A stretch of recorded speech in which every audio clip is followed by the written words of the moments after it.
Hello বন্ধুরা, আজকের ভিডিওটা খুবই ইন্টারেস্টিং হতে চলেছে।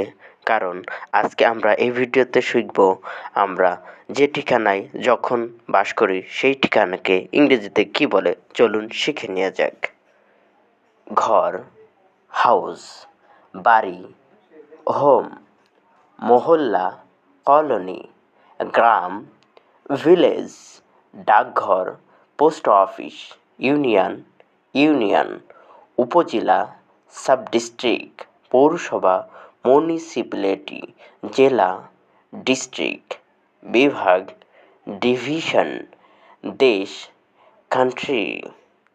বন্ধুরা, এরকম প্রতিনিয়ত আমি আমার ইউটিউব চ্যানেল এবং ফেসবুক পেজে গুরুত্বপূর্ণ ভিডিও দিয়ে থাকি, যা আমাদের ইংরেজি শিখতে খুবই সহায়ক ভূমিকা পালন করে থাকে। ওকে।